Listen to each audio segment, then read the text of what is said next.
आज कौन सा टॉपिक पढ़ाना है? Counter current mechanism of kidney. Kidney का कैसे काउंटर करंट मैकेनिज्म होता है। इसके पहले हम लोग मैकेनिज्म ऑफ यूरिन फॉर्मेशन के बारे में पढ़ चुके हैं। किसी को कोई दिक्कत? कैसे यूरिन का फॉर्मेशन होता है, किसके अंदर? नेफ्रॉन के अंदर। नेफ्रॉन में कौन कौन सी ट्यूब होती है, क्या क्या पार्ट्स होते हैं, क्या क्या उसमें प्रोसेस होता है, बस नेफ्रॉन से रिलेटेड ही है। क्या? Counter current mechanism most important topic है, एग्जाम में पूछा जाता है इसे ऑब्जेक्टिव क्वेश्चन। तो क्या होता है, पहले हम नेफ्रॉन का स्ट्रक्चर बनाएंगे। चैप्टर ही नहीं पता? अभी वही तो चल रहा है, अभी उस कंप्लीट कहाँ हुआ? मैकेनिज्म्स ऑफ यूरिन फॉर्मेशन के आगे काउंटर करंट मैकेनिज्म। अभी हम नेफ्रॉन का स्ट्रक्चर बनाएंगे, कैसे क्या होता है, तब आपको समझ में आएगा।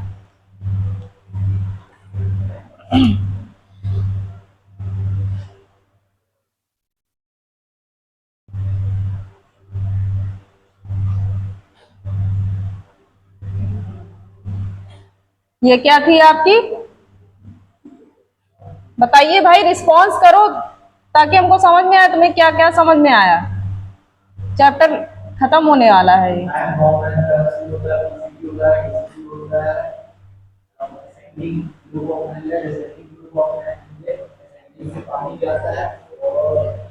एसेंडिंग से पानी जाता है,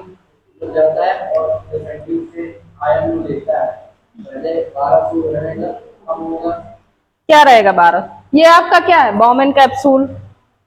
ये क्या, किसमें हेल्प करता है? जो चीज पहले पढ़ा चुके पहले वो चीज बताइए। इसके आगे क्या रहता है? गुच्छे के आकार, ग्लोमेरुलस। एक इधर से आर्टरीज आई और एक इधर से, इसको क्या कहेंगे? बताइए, आप ही लोग बताएंगे आज। हाँ, ये आफरेंट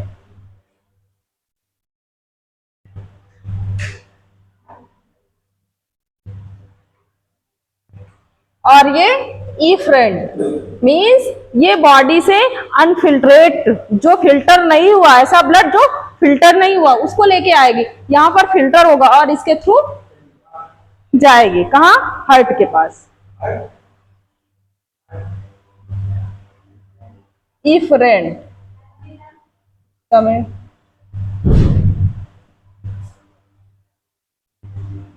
इतनी बात समझ में आई सबको? समझ में आई? ये क्या है आपका? Bowman capsule. ये क्या है?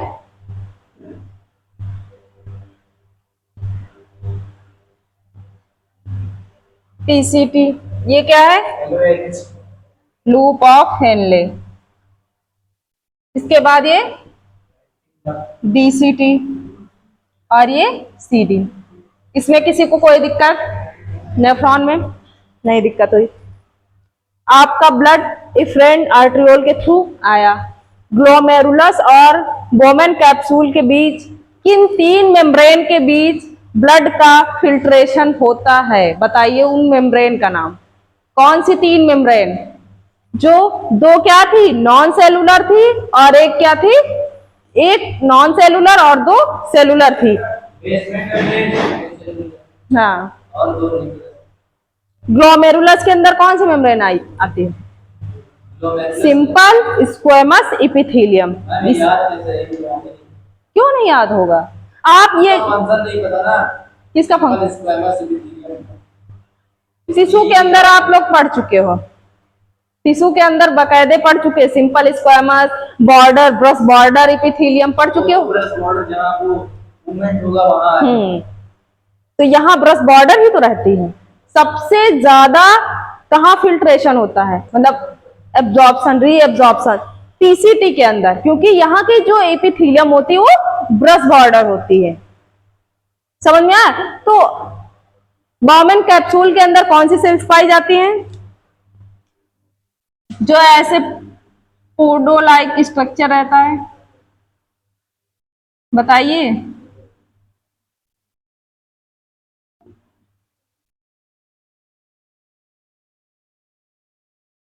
पोडोसाइट। बस पोडोसाइट और इसके बीच में क्या रहता है, बेसमेंट मेम्ब्रेन, जो कि नॉन सेलुलर है। अब समझ में आया कौन सी 3 मेम्ब्रेन है?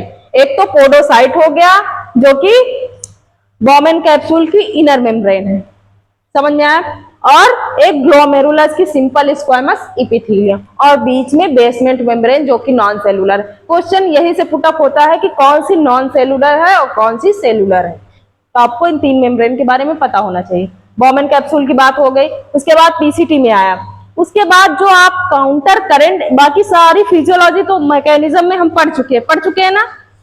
बात आती है काउंटर करंट मैकेनिज्म होता क्या है। बहुत सब लोग बहुत टफ समझते हैं, लेकिन बहुत इसमें केवल ये लूप ऑफ हेनले के अंदर ही होता है। और मैंने एक चीज पढ़ा था, वासा रेक्टा। क्या होता है वासा रेक्टा?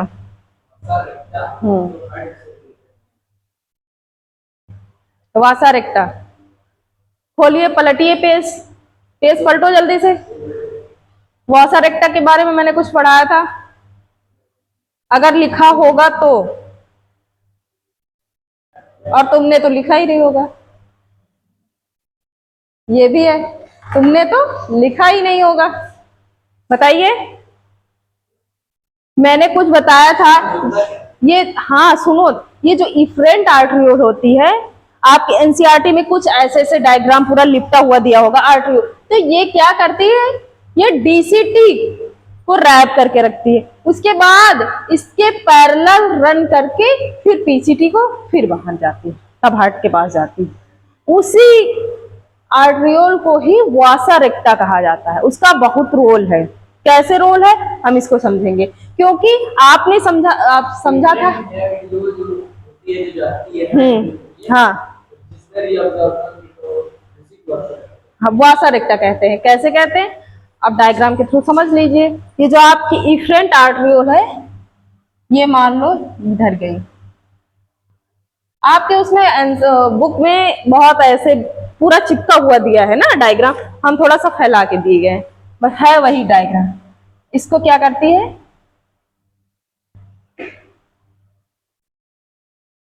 ऐसे ऐसे रैप करके रखती है, मतलब लिपटी हुई। उसके बाद यहां से लेके ऐसे इसके पैरेलल रन कर रही है।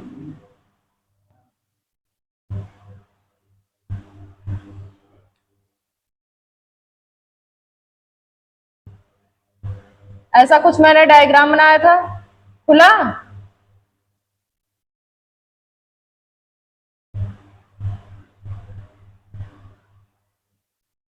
ऐसे करके बाहर निकल जाती, ऐसा कुछ मैंने डायग्राम बनाया था। ये लूप ऑफ हेनले को हम क्या कहते हैं,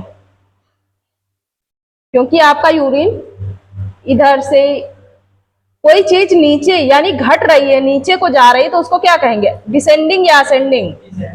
डिसेंडिंग। ये चीज बहुत कंफ्यूज मत होना कि जो पीसीटी की तरफ वाली लूप ऑफ हेनले है वो डिसेंडिंग है या असेंडिंग, और आप कंफ्यूज हो जाओगे। अगर पेपर में कभी कंफ्यूज होते हो तो ये डायग्राम तो आपको याद ही है, माइंड में पूरा रफ करके, पेंसिल से रफ करके देखो, हाँ ये वाली असेंडिंग है, डिसेंडिंग। डायग्राम तो आपके दिमाग में रहेगा ही, इसीलिए डायग्राम बनवाया जाता है। हाँ 300, अभी बता रहे हैं कैसे होगा, समझ में आया? यहाँ कितनी ऑस्मोलैरिटी थी, 300। ब्लड जो आया है उसमें कितनी थी, 300। कितनी थी, नीचे 1200 हो कैसे गई ये बताइए, कैसे हो गई 300 नीचे? पानी चला गया। देखो सुनो तो इधर मेरी बात, ये जो आपका रीजन होता, मैंने कुछ बताया था, जक्स्टा मेडुलरी लूप। किडनी के अंदर लूप 2 भाग होते हैं, एक कॉर्टेक्स रीजन और एक मेडुलरी रीजन। बात समझ में आई? तो मैंने समझाया था नेफ्रॉन का कुछ पार्ट आपके कॉर्टेक्स में रहता है और कुछ मेडुलरी रीजन, बीच के मेडुलरी रीजन में। समझ में आया इतना? तो कॉर्टेक्स में क्या क्या रहता है, Bowman capsule, glomerulus, PCT, DCT, बस। और उसके मेडुलरी रीजन में केवल दो ही रहता है, डी लूप ऑफ हेनले और कलेक्टिंग। इतनी बात समझ में आई, पार्ट्स याद है। उसके बाद ये कहा गया जब कॉर्टेक्स रीजन था, ये कौन सा रीजन है, कॉर्टेक्स, यहां पर ऑस्मोलैरिटी कितनी थी, 300 मिली ऑस्मोल पर लीटर इतनी थी। पीसीटी में कहा थी, यहां से लेके पीसीटी में 300 थी, यहां भी लिख लेते, अच्छा 300। इतना समझ में आया। जब ये नीचे आएगा तो हाई, यहां की ऑस्मोलैरिटी कितनी थी, कॉर्टेक्स रीजन 300 थी, और कॉर्टेक्स रीजन में नीचे कितनी थी, मेडुलरी रीजन में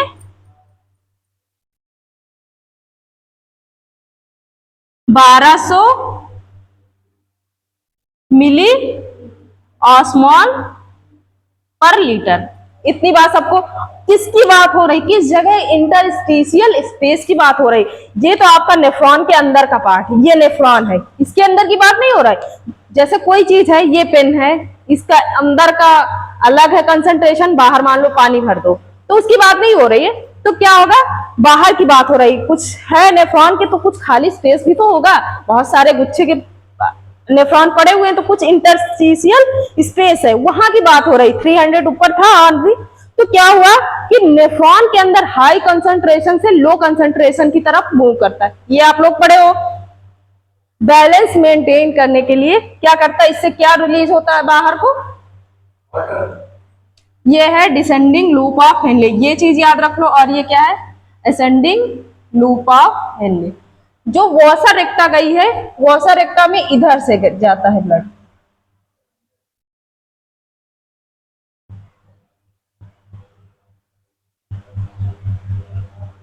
इतनी बात समझ में आई।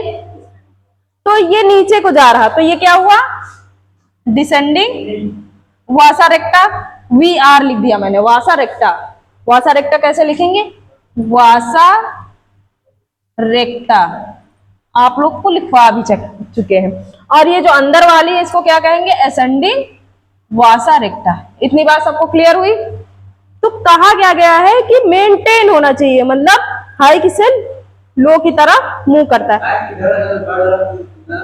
300 था, 300 से नीचे की ओर डीएलओएच में बढ़ रहा, तो इसमें नीचे से ऊपर जाने पे घट रहा।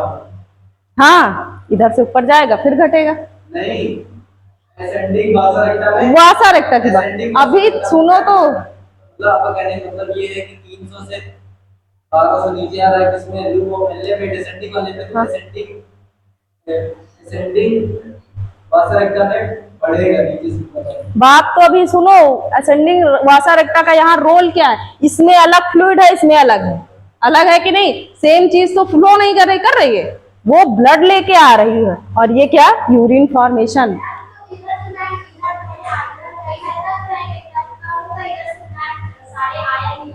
हाँ, अभी पूरा प्रोसेस सुनो ध्यान से, तब अभी एक और डायग्राम, इसमें तो ये पुराना वाला ही हम समझा रहे हैं, पहले पुराना वाला रिमाइंड कर लो, तब इतना बना के बड़ा सा डायग्राम तब समझाएंगे।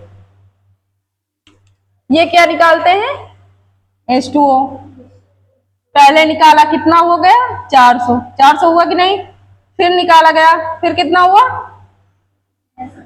600, फिर 800, फिर 1000, और फिर 1200। अब हुआ, अब सोचो कुछ भी अगर निकाला गया इंटरस्टिशियल रीअब्जॉर्प्शन, यहां वर्ड आता है रीअब्जॉर्प्शन, पुनः अवशोषण करना, तो कौन ले जाएगा इसको, ये जो हमने छोड़ा है ये कौन ले जाएगा, कोई तो रीअब्जॉर्ब कर रहा। हम लोग अभी तक रीअब्जॉर्प्शन पढ़ रहे थे, केवल रीअब्जॉर्ब पुनः अवशोषण हो रहा है, लेकिन कौन, यही ले जाता है। ये जितना भी वाटर निकला है और ये एब्जॉर्ब करता है। हाँ, वही आता है काउंटर करंट मैकेनिज्म के अंदर। पहले ये समझ लो, फिर हम दूसरा डायग्राम बना के कैसे एब्जॉर्ब करता है, फिर वो कैसे इंटरस्टिशियल स्पेस में क्या निकालता है, वहीं से क्वेश्चन पूछे जाते हैं। और क्या क्वेश्चन पूछे जाते हैं मैं अभी बताऊंगी। ये क्या निकालते हैं, electrolytes, ascending loop of Henle क्या निकालता है, इलेक्ट्रोलाइट Na+Cl+ निकालता है कि नहीं।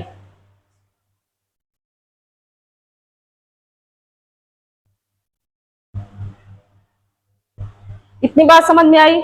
बाकी केवल हम इनका नहीं देखेंगे, डीसीटी पीसीटी तो हम पढ़ ही चुके हैं, बस इसका देख रहे हैं। इतनी बात समझ में आई, यहां तक सब लोग समझे। जब यहाँ 1200 था इंटरस्टिशियस स्पेस में, तो यहां भी कितना हो गया, 1200 हो गया। बात समझ में आई।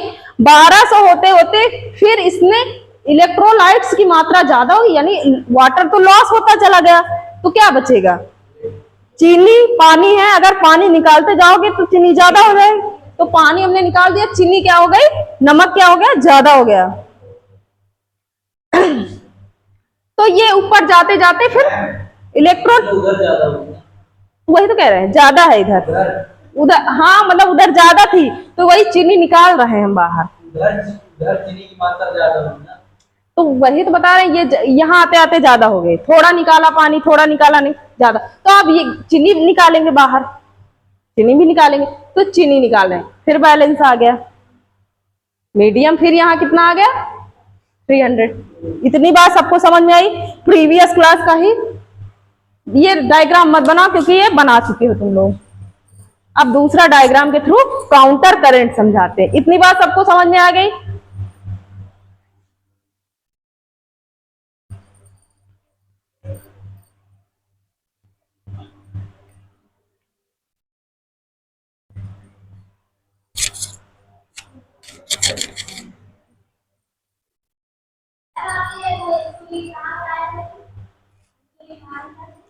इंसुलिन का सिक्रेशन अमाशय, अग्नाशय की बीटा सेल्स सिक्रीट करती हैं, बीटा सेल्स।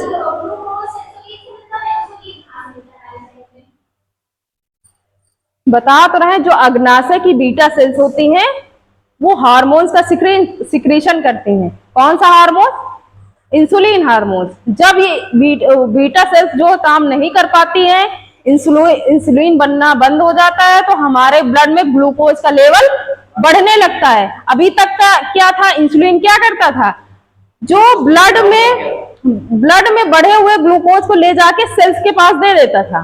किसको दे देता था, सेल को। किसके माध्यम से, ब्लड के माध्यम से।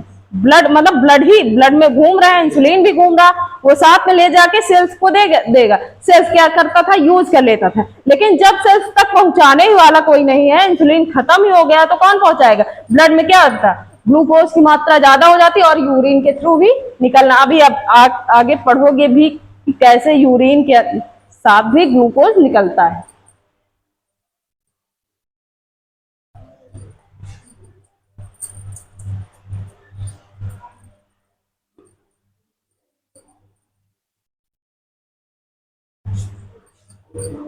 अब ये वाला डायग्राम हम जो बनाएंगे वो बनाना है आपको।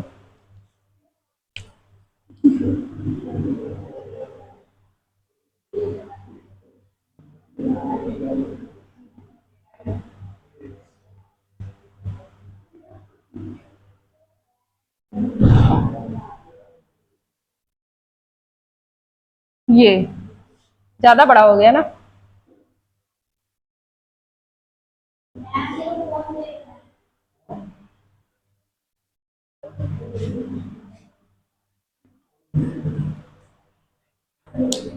आगे देखो।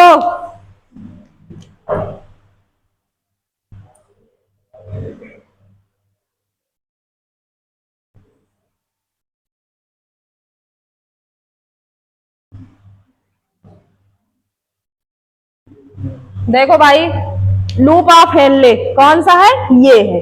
जो मैंने उधर वॉशर एक्टा बनाया था, वो वॉशर एक्टा मैंने अंदर कर दिया। चाहे इसको बाहर करो चाहे अंदर, बातें समझाने के लिए कैसे ये जो छोड़ता है, ये मतलब इससे जो निकला है वाटर, वो कैसे रीअब्सॉर्ब कौन करता है, ब्लड ही तो करेगा। वॉशर एक्टा रीअब्सॉर्ब करती है। अब इसको समझो ध्यान से। ये कौन सा लूप ऑफ हेनले है, लूप ऑफ हेनले, और ये असेंडिंग लूप ऑफ हेनले। और ये कौन सी वॉशर एक्टा है, ये है असेंडिंग लूप। ये सोचो, काउंटर करंट का मतलब क्या है? सोचो नहीं, काउंटर करंट का मतलब क्या है? दो फ्लूइड आपस में एक दूसरे से उल्टा उल्टा फ्लो कर रहे हैं, मतलब वो नीचे को जा रहा तो ये ऊपर को जा रहा। तो मैं समझ में आया, सबको समझना चाहिए। दो फ्लूइड अपोजिट डायरेक्शन में रन कर रहे हैं, ये इधर जाएगा तो ये इधर जाएगा। एक समझ में आया? पास आ रहा है, ये इधर जा रहा है, नहीं, ये इधर जाएगा तो ये इधर जाएगा। जब ये अलग अलग हैं तो कैसे एक दूसरे के पास जाएंगे? Simple logic. Descending vasa recta, और ये क्या है? Ascending vasa recta. इतनी बात सबको समझ में आई? यहां से जो फ्लूइड है वो नीचे को रन करेगा, वॉशा रेक्टा इसके पैरेलल रन करती है ना।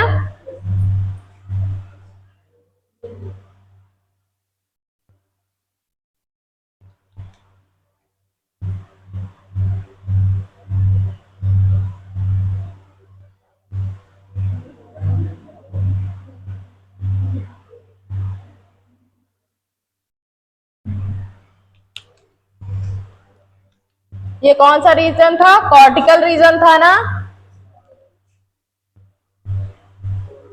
कॉर्टेक्स रीजन में कितना था? 1200 मिली ऑस्मॉल पर लीटर। इतनी, सॉरी 300।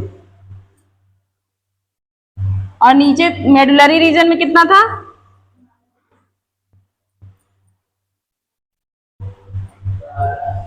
1200 मिली ऑस्मॉल पर लीटर। इतना समझ में आया? अब आप लोग रिस्पॉन्स करेंगे वॉशा रेक्टा से क्या निकलता है? H2O कहाँ निकलता है? इंटरस्टिशियम स्पेस में। ये मान लो ये जो पूरा है ये क्या है? इंटरस्टिशियम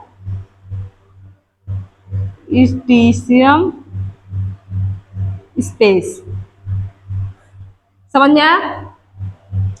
एक दूसरे नेफ्रॉन के बीच में जो स्पेस होता, इसने H2O रीअब्सॉर्ब किया, फिर H2O निकला, फिर H2O निकला, फिर H2O। पहले कितना हुआ था? 400, फिर 600, फिर 800, 1000, फिर कितना हो गया यहाँ पे? यहां जब निकला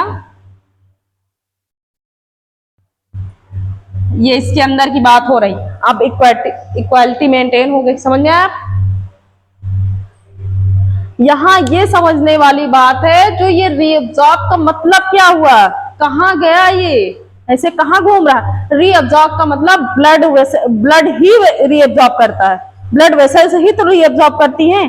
तो ये जो वाटर निकला है वो कहां चला गया? इसके अंदर, इसके अंदर। समझ में आया सबको? कहां गया? अब ये असेंडिंग लूप ऑफ हेनले क्या निकालता है? क्या निकालता है? NaCl निकालेगा।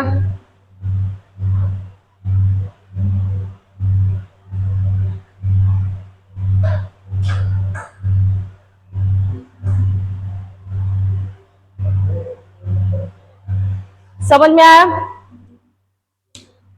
अब ये कहां जाएगा? इसको कौन रीअब्सॉर्ब करेगा? जो इसके पास होगा वही तो रीअब्सॉर्ब करेगा। आपके एग्जाम में क्वेश्चन बस ये घुमा के पूछेगा, NaCl मतलब असेंडिंग लूप ऑफ हेनले का NaCl कौन सी वॉशा रेक्टा एब्जॉर्ब करती है, असेंडिंग या डिसेंडिंग? तो याद रखना, याद नहीं आता आप जल्दी से डायग्राम बना लो। असेंडिंग का डिसेंडिंग, बस ये अपोजिट पैरेलल है, इसीलिए इसका काउंटर करंट मैकेनिज्म नाम रखा गया। तो ये कहां चला जाएगा?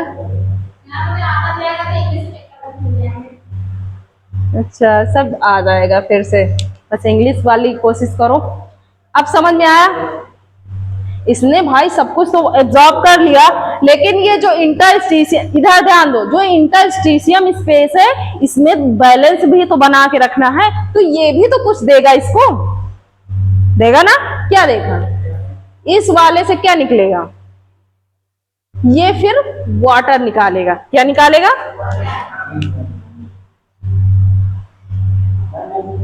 और ये क्या निकालेगा? NaCl। समझ में आया? किसी को कोई दिक्कत?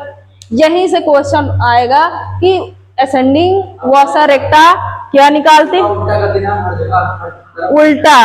काउंटर करंट का मतलब ही है उल्टा पुल्टा, अपोजिट डायरेक्शन में।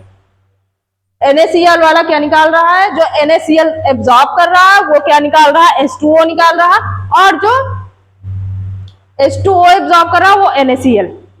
किसी को समझ में ना आया हो कहीं कोई पॉइंट? भाई पॉइंट तो आपको समझना भी पड़ेगा, याद भी करना पड़ेगा। असेंडिंग वॉशर-रेक्टा क्या निकालता है, क्या एब्जॉर्ब करता है, ये एरो ढंग से बनाना कि पता लगे इसकी जगह इधर को कर दो। एरो ये जरूर बनाना कि इससे निकल रहा कोई चीज बाहर जा रहा है, ये चीज एरो ढंग से बना लेना ताकि तुम लोगों को समझ में आ जाए।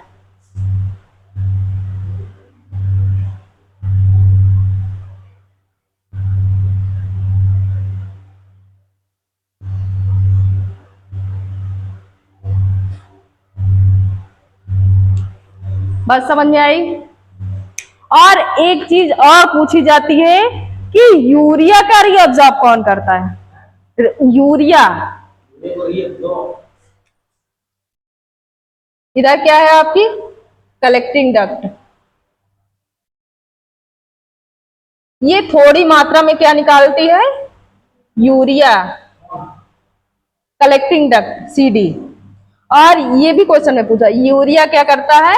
असेंडिंग लूप ऑफ हेनले में जाके फिर DCT से निकल के फिर चली जाती है।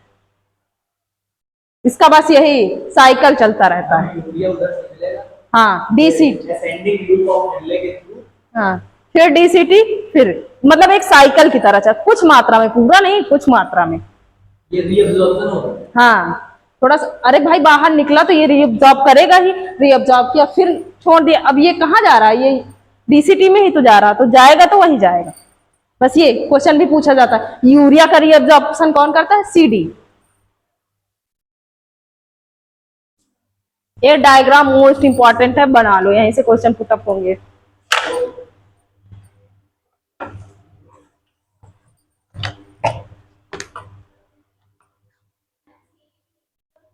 कलेक्टिंग डक्ट हिंदी में संग्रह, कलेक्टिंग का मतलब संग्रह करना है ना? कलेक्ट करना, इकट्ठा करना, बस। लेकिन इंग्लिश वाला याद रखो, कलेक्टिंग डक्ट। कोशिश करो सब आ जाएगा।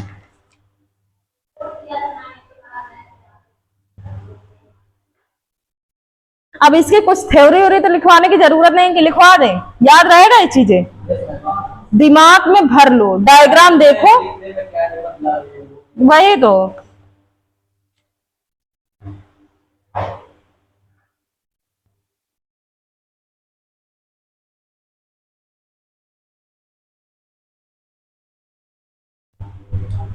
नोट्स डाल के एक पॉइंट लिख लो जो कि एग्जाम में पूछा गया, नोट्स डाल के लिखो। ह्यूमन प्रोड्यूस,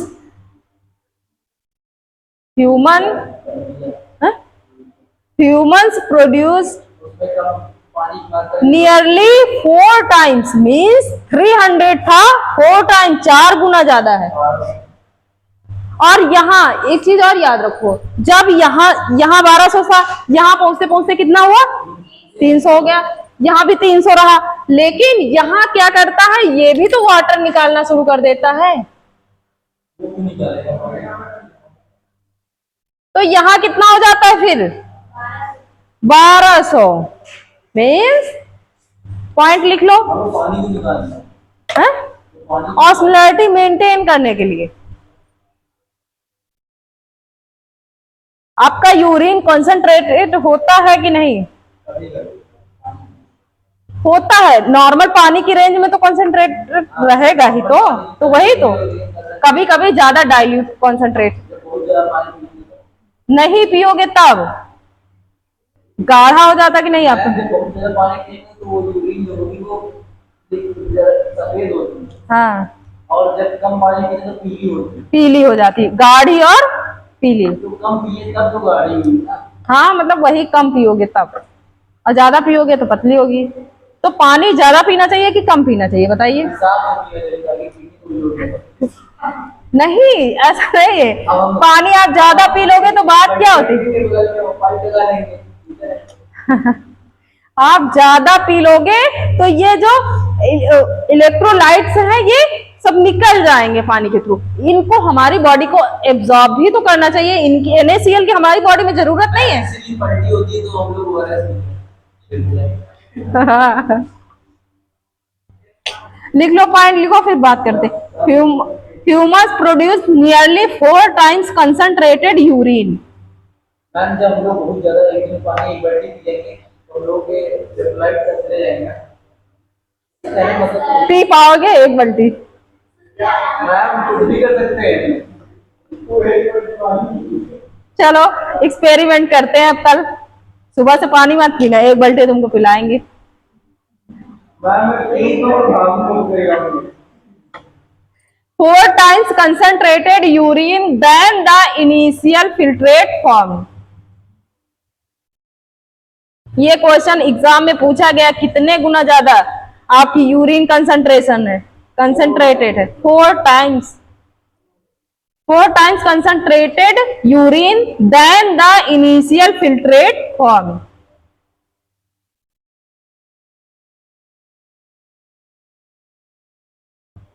अब इसके बाद कौन सा टॉपिक आता है, regulation of kidney function. Regulation का मतलब तो समझ में आ रहा है ना, जैसे हम लोग रेस्पिरेशन में रेगुलेशन देखे थे, सर्कुलेटरी सिस्टम में रेगुलेशन देखे थे, सबका एक रेगुलेशन मतलब कौन कंट्रोल कर रहा है, हमारे एक्सक्रीटरी सिस्टम को कोई तो कंट्रोल कर रहा है। मान लो कि ज्यादा बढ़ गया, यानी कि जैसे कोई डिजीज हो गई, कुछ भी हुआ तो कंट्रोल करता है। सबसे पहले तो कौन कंट्रोल करेगा, हमारा ब्रेन ही हमारी पूरी बॉडी को कंट्रोल करके रखता है। तो हर चीज कंट्रोल करने के लिए क्या सीक्रेट करते हैं, हार्मोन्स, हार्मोन्स भी रेगुलेशन का काम करता है। तो हम देखेंगे regulation of kidney function, kidney के फंक्शन को कौन कौन रेगुलेट करता है, ये चीज देखेंगे। अब इरेज कर दे इसको, बन गया सबका।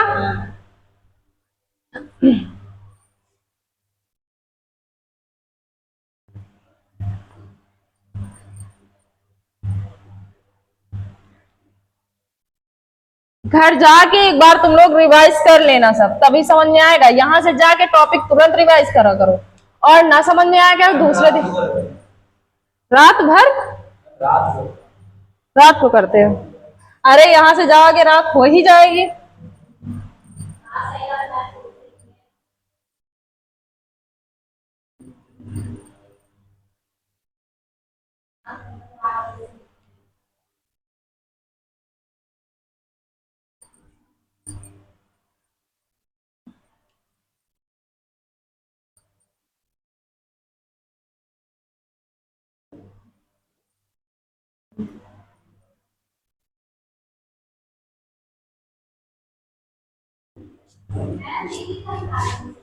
क्या थे?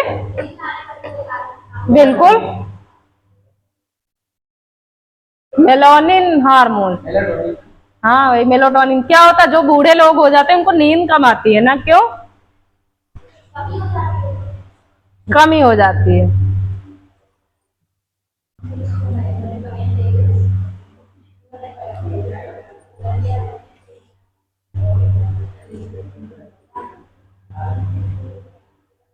देखो रेगुलेशन ऑफ किडनी फंक्शन के अंदर क्या आता है, nervous control of kidney. Nervous system भी कंट्रोल करता है, CNS सेंट्रल नर्वस सिस्टम करता है कि नहीं करता, करता है ना। उसके बाद auto control of kidney, kidney का जो जक्स्ट्रा मेडुलरी ऑपरेटस है वो भी खुद को कंट्रोल करता है ना। हार्मोनल कंट्रोल, हाइपोथैलेमस हार्मोन्स का सिक्रीशन करता, कौन सा हार्मोन्स था? अब याद करो, उसमें कुछ हार्मोन्स लिखवाया था। डायबिटिक फैक्टर में हाँ, कहाँ पे सिक्रेट होता था, कहाँ पे काम करता? हाँ, वो तो सिक्रेट करती थी, काम कहाँ पे करता था? डीसीटी, डीसीटी पे ही तो काम करता था, तभी तो वो वाटर को रीअब्सॉर्ब करने में हेल्प करती थी। मान लो कि वाटर की कमी आ गई रीअब्सॉर्प्शन की, तब कौन सा हार्मोन, और उसको पहले जाएगा सिग्नल हाइपोथैलेमस के पास। हाइपोथैलेमस किसको सिग्नल देगा? Anterior pituitary corticus release, posterior pituitary, ma'am anterior release है।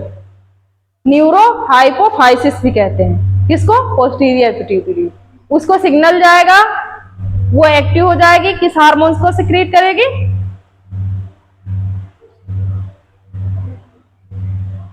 भूल गए। जी जे सेल्स को किसका सिक्रेशन करती थी? जे जी सेल्स।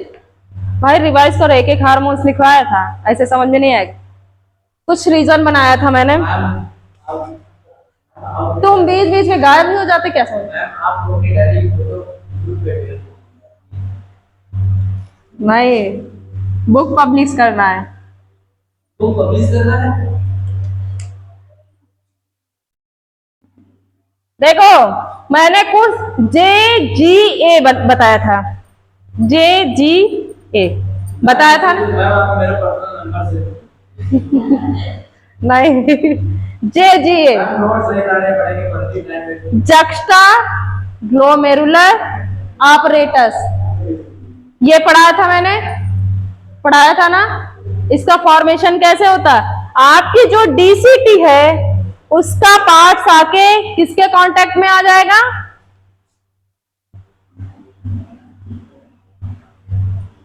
मेरे इधर ध्यान दो, एफरेंट आर्ट्रियोल के कांटेक्ट में आ जाता है, कुछ रीजन सेंसिटिव एरिया का फॉर्मेशन हो जाता। कुछ याद आया? नहीं आया? कुछ सेंसिटिव एरिया बन जाता है। मैंने जे जी ए, खोलो ना जल्दी कॉपी, कहाँ लिखा था?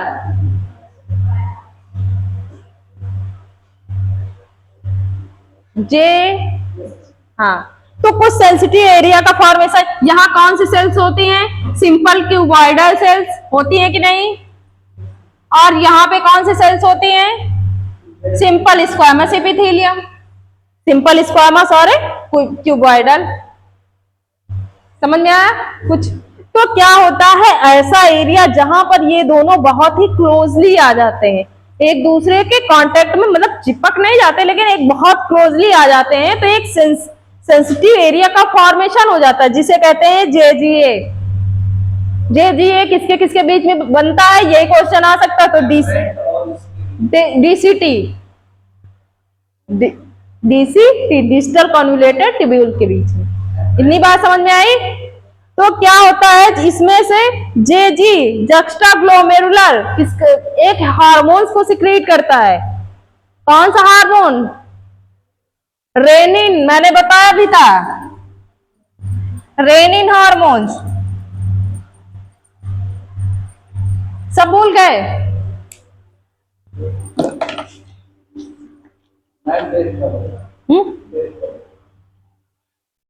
होने ही वाला है। सर बनवाए पेपर? सर बनवाएंगे ना? क्या करोगे डेट जान के?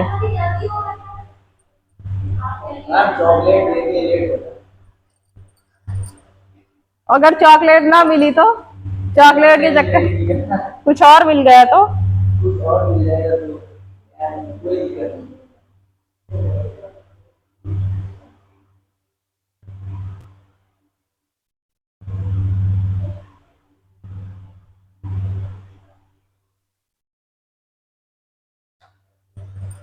एक चीज समझो,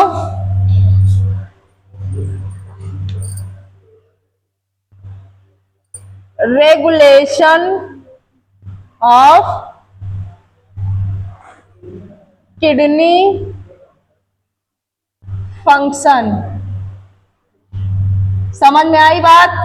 रेगुलेशन ऑफ किडनी फंक्शन। तो रेगुलेशन दो ही कंडीशन में हो सकता है, एक तो कोई चीज बहुत कम हो जाए या तो फिर ज्यादा हो जाए, दो ही कंडीशन में हो सकती है ना? तो कंडीशन समझिए, कंडीशन क्या हो सकती है, जब आपकी मतलब ब्लड वॉल्यूम कम हो जाए। क्या हो जाए? ब्लड, इसका मतलब क्या होता है? अभी बताओ, ब्लड वॉल्यूम कम हुआ तो क्या होगा? कोई जोड़ करके जिसे बोल ब्लड से क्या हो जाएगा? H2O कम हो जाएगा, कम हो जाएगा ना। फिर क्या कम होगा? H2O कम हुआ तो बीपी कम होगा कि नहीं? ब्लड प्रेशर कम हुआ। वो कैसे कम होगा?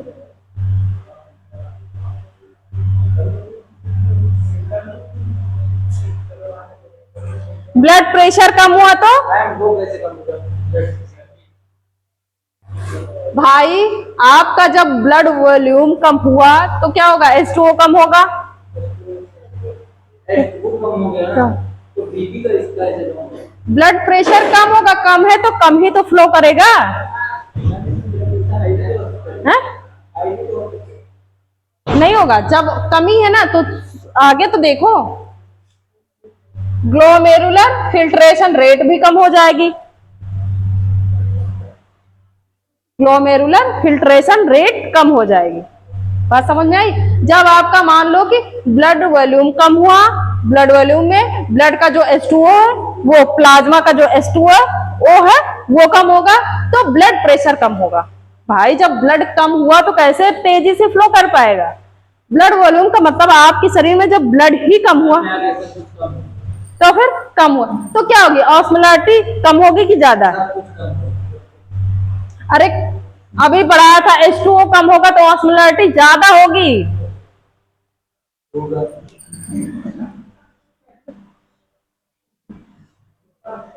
किसी दूसरे के ऊपर दिमाग लगा है तुम्हारा, समझ रहे? हम समझ रहे हैं तुम्हारा, तुमको अच्छे से समझ जाते हैं। क्या होगा? ऑस्मोलैरिटी ज्यादा होगी। इसी के केस में जब ब्लड वॉल्यूम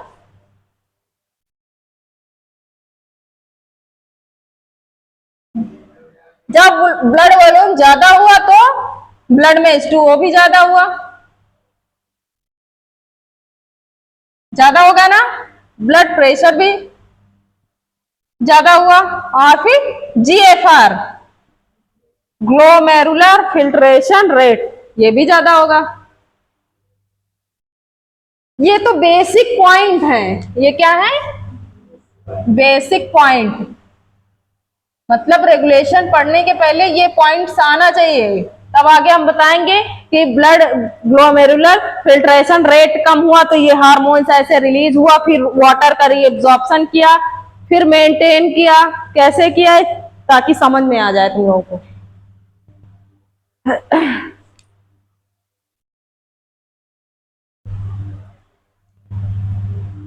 पहला देखो, रेगुलेशन 3 टाइप्स से होगा। बढ़ जाएगी। हाँ, सब कुछ नहीं भाई, ब्लड वॉल्यूम कम होगा तो पानी कम होगा। ऑस्मोलैरिटी, पानी कम हुआ तो भाई ऑस्मोलैरिटी बढ़ेगी, बढ़ेगी नहीं। कंसंट्रेशन, हाँ, एग्जाम्पल है चीनी का मात्रा, यहाँ चीनी का मात्रा नहीं आ जाएगा। अरे उसमें आयंस ज्यादा होंगे, इलेक्ट्रोलाइट्स ज्यादा होंगे। अब वहां चीनी मत लिख देना कि चीनी ज्यादा हो गया है। अभी पढ़ो ना, अभी डिसऑर्डर भी पढ़ोगे। देखो 3 टाइप से रेगुलेट होता है हमारा kidney function. Number 1 by hypothalamus. Hypothalamus क्या है भाई? What is hypothalamus? पता नहीं। बाई किसके द्वारा? दूसरा क्या आएगा? JGA, juxta glomerular apparatus. ये क्या होता है? अभी हमने डायग्राम के थ्रू समझाया है, समझाया कि नहीं, कि वो सेंसिटिव एरिया जब DCT और अफरेंट आर्टियोल के बीच बनता है, समझ में आया? और तीसरा क्या होगा? By heart. 3 पॉइंट्स ही आपकी एनसीईआरटी में मेंशन किए गए हैं। समझ में आया? आ जाओ, पूछा ना करो, क्लास चला करती बैठ जाएगा। इतना समझ में आया? तो बाई हाइपोथैलेमस के थ्रू कैसे होता है? मान लो कि ये आपका हाइपोथैलेमस है, कुछ ऐसा ही डायग्राम रहता है ना हाइपोथैलेमस, ब्रेन के मिडिल एरिया में हाइपोथैलेमस होता है। तो ये क्या हुआ, हाइपोथैलेमस में कुछ रिसेप्टर प्रेजेंट होते हैं। क्या होते हैं? कुछ रिसेप्टर्स प्रेजेंट होते हैं, जिन्हें ऑस्मो रिसेप्टर कहते हैं। क्या कहते हैं? Osmo receptor. ये मान लो कि क्या है, हाइपोथैलेमस।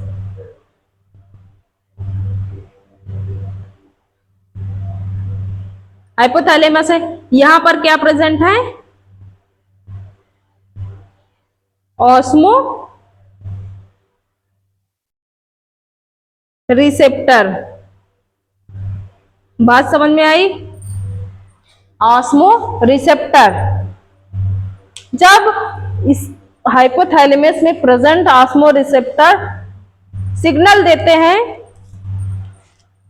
ये क्या है? Neuro hypophysis means posterior pituitary. जब पोस्टीरियर पिट्यूटरी को सिग्नल जाएगा तो ये क्या रिलीज करेगा? कौन सा हार्मोन्स रिलीज करेगा? बताइए। ADH, एंटी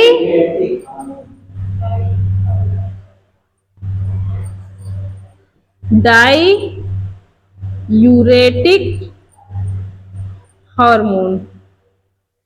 अब आप लोग सोचेंगे कि ये किस कंडीशन में ये काम होगा?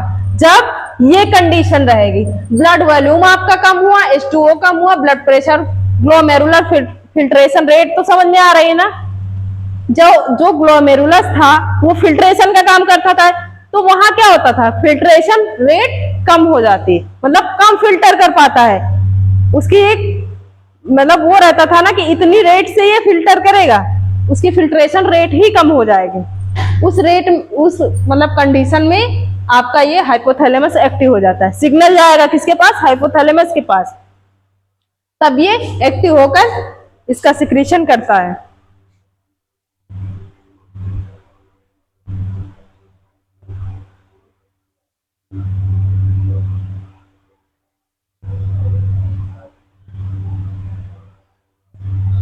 जब ये रिलीज हुआ तो ये किस पर एक्शन करेगा? किस पर काम करेगा?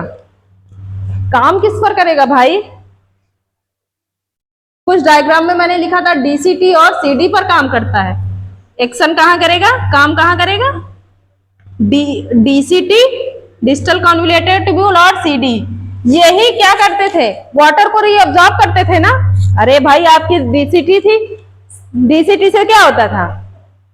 वाटर भी रीअब्सॉर्ब होता था और इलेक्ट्रोलाइट्स भी रीअब्सॉर्ब, लेकिन कलेक्टिंग डक्ट से सिर्फ वाटर रीअब्सॉर्ब होता था। तो ये काम करेगा वाटर, और रीअब्सॉर्ब करेगा तो वही जाके ब्लड में पहुंचेगा कि नहीं? यही तो समझाया था। वो कहां जाता है? रीअब्सॉर्ब होकर कहां जाएगा? ब्लड में जाएगा। तब उसका ब्लड का वॉल्यूम बढ़ेगा, प्रेशर बढ़ेगा, ग्लोमेरुलर फिल्ट्रेशन रेट बढ़ेगी। बात समझ में आई? तब एक्शन करेगा डीसीटी और सीडी पर। इससे क्या होगा?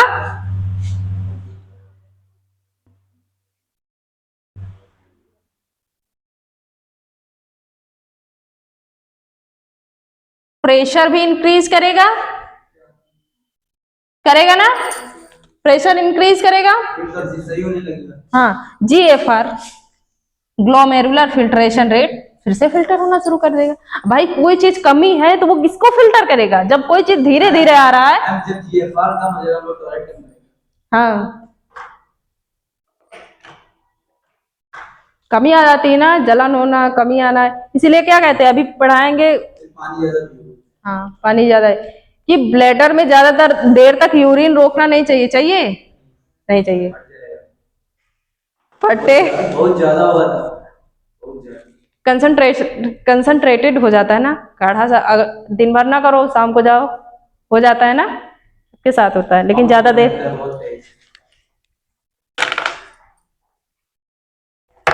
तुम केवल बातें करते हो बस, लिखते उखते नहीं है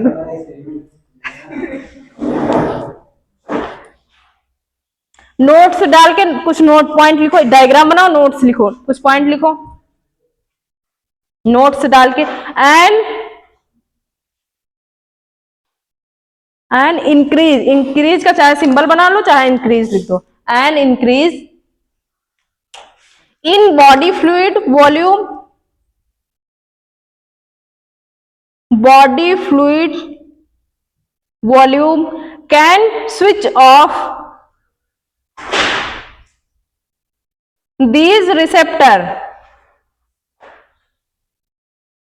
भाई जब ये कंडीशन रहेगी तो क्या ये इसका स्विच ऑन रहेगा? जब वो कंडीशन रहेगी, सब कुछ बराबर बढ़िया चल रहा, तब ये काम नहीं करेगा, इसका स्विच ऑफ रहेगा। वही पॉइंट लिखवा है।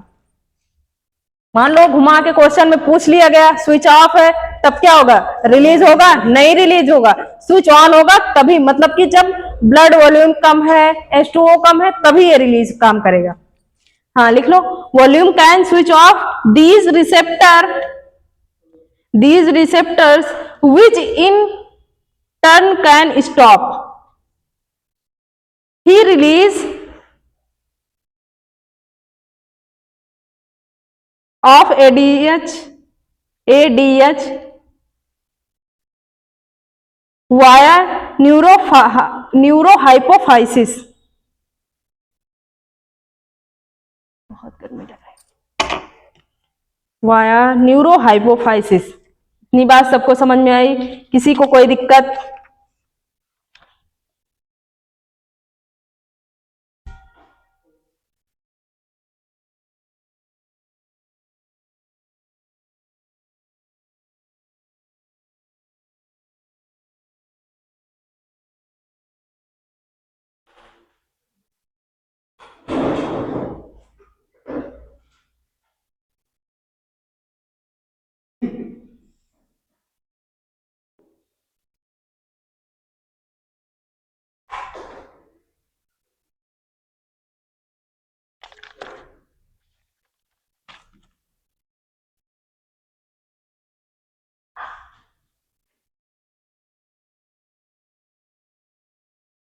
हो गया ना सबका?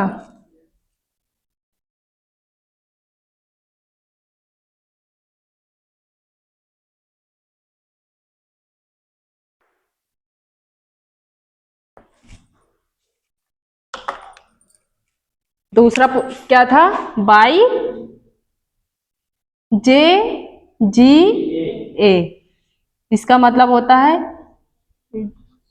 Juxta glomerular apparatus.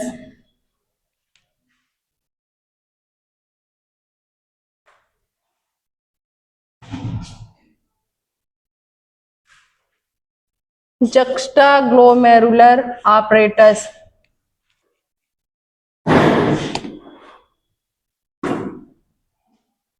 ये भी किस कंडीशन में काम करेगा? इस वाली कंडीशन में, इसी वाली कंडीशन जिसमें हाइपोथैलेमस काम करता था, उसी कंडीशन में ये भी काम करेगा। जे जी ए, इसका फॉर्मेशन कहाँ पे होता है? जब डीसीटी और हाँ सेंसिटिव एरिया फॉर्मेशन होता है वहीं पर। तो हमने कुछ बताया था कि जो ग्लोमेरुलर होते हैं वो क्या, जेजी सेल्स क्या बनाते हैं? जेजी सेल्स। एक बार फिर से रिपीट कर दीजिए। लिख रहे हैं इट्स ऑपरेट, कब ऑपरेट करेगा? जब ग्लोमेरुलर फिल्ट्रेशन रेट क्या हो जाएगी? फिल्ट्रेशन रेट कम होगी। ये पॉइंट समझ में आया? तो ये जेजी सेल्स, अब जेजी सेल्स की लोकेशन तो आपको पता ही होना चाहिए।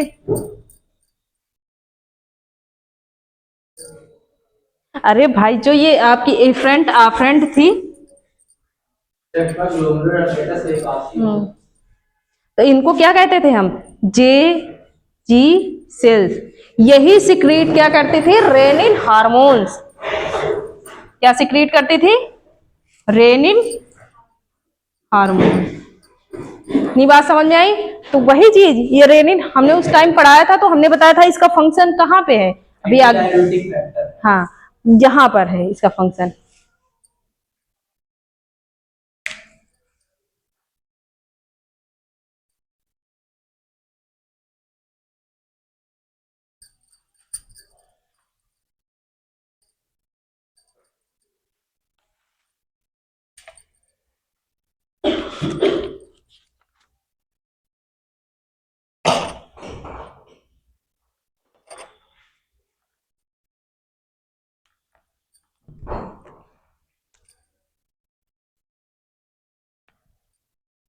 जेजी सेल्स होती है, क्या सिक्रीट करती हैं?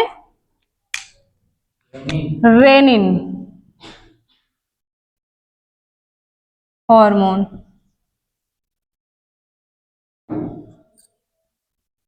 और एक चीज लिख लो, इसको इसको रास भी कहते हैं, रास मैकेनिज्म, रास मैकेनिज्म, जक्स्टा ग्लोमेरुलर apparatus को। रेनिन हार्मोन्स, इसका काम क्या होता है?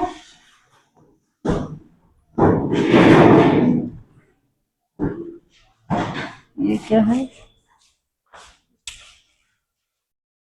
हाँ, रेनिन एंजियोटेंसिन एल्डोस्टेरॉन सिस्टम। लिख लो, रास का फुल फॉर्म लिख लो, रेनिन एंजियोटेंसिन एल्डोस्टेरॉन। मान लो कि बाई जेजीए की जगह पर यही पूछ लिया गया, रेनिन एंजियोटेंसिन एल्डोस्टेरॉन सिस्टम। जेजी सेल्स को सिग्नल मिलता है तो वो क्या सिक्रीट करती हैं? Rennin hormones. रेनिन हार्मोन्स क्या करता है? एंजियोटेंसिनोजेन को, ये क्या करता है जब इसको सिग्नल मिला, एंजियोटेंसिनोजेन को किसमें कन्वर्ट कर देता है? Angiotensin first. किसमें कन्वर्ट हो गया? एंजियोटेंसिन फर्स्ट में।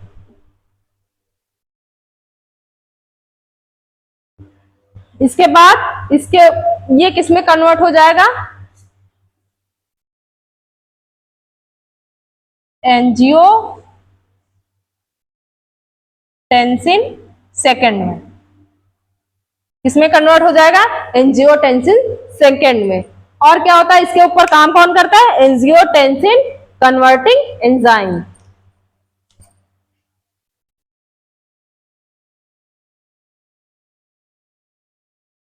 Angiotensin converting enzyme. बात समझ में आई सबको? अब इसका फर्दर क्या काम है वो देखना, एंजियोटेंसिनोजेन का। एंजियोटेंसिन सेकंड है, ये क्या करता है? डायरेक्टली एक्शन किस पर करता है? पीसीटी। किस पर करेगा? पीसीटी पर। तो पीसीटी का काम क्या था? क्या रीअब्सॉर्ब करता था? पीसीटी पर ये डायरेक्टली काम करेगा, तो पीसीटी क्या रीअब्सॉर्ब करता था? Na प्लस भी रीअब्सॉर्ब करता था, वाटर भी करता था ना, मतलब इलेक्ट्रोलाइट्स भी रीअब्सॉर्ब करता था और वाटर भी करता था। तो इससे क्या होगा? जब ये रीअब्सॉर्ब करेगा तो वाटर, ब्लड वॉल्यूम भी बढ़ेगा कि नहीं बढ़ेगा? ब्लड प्रेशर भी बढ़ेगा, H2O की मात्रा भी बढ़ेगी। एक तो फंक्शन ये होगा एंजियोटेंसिन का, लिख लो चाहे। ये एक्शन किस पे करेगा? PCT, proximal convoluted tubule. ये क्या रीअब्सॉर्ब करेगा? क्या रीअब्सॉर्ब करेगा? H2O, इलेक्ट्रोलाइट्स और वाटर। उसके बाद इसमें क्या होता है, एड्रीनल दूसरी कंडीशन ये रहेगी, एड्रीनल कॉर्टेक्स में क्या होता है, रिलीज करेगा एल्डोस्टेरॉन, जो कि किस पे काम करेगा, डीसीटी पे। डीसीटी का भी काम यही था, Na प्लस को भी रीएब्जॉर्ब कर। एल्डोस्टेरॉन भाई दो हार्मोन्स बनाए थे उसके ऊपर, एक तो एडीएस बनाया था और दूसरा एल्डोस्टेरॉन। एल्डोस्टेरॉन का क्या काम क्या है, ये Na प्लस और H2O को रीएब्जॉर्ब करता है और ग्लोमेरुलर फिल्ट्रेशन रेट बढ़ाता है। लिख लो, हो गया। इसके बाद ये वैसो कॉन्ट्रैक्शन भी वैसो कॉन्ट्रैक्शन का भी काम कर सकता है, जिससे कि क्या होता है, बीपी इंक्रीज होता है, glomerular filtration rate. Vaso contraction का भी काम करता है भाई। इसको वैसो प्रेशन भी कहते हैं, ब्लड वेसल्स को बढ़ाना, कॉन्ट्रैक्शन करना।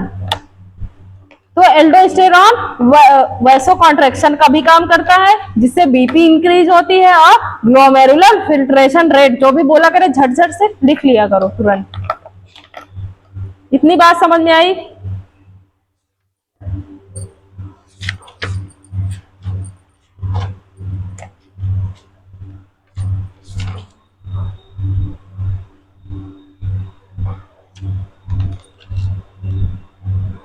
इसके बाद रेगुलेशन बाय हार्ट।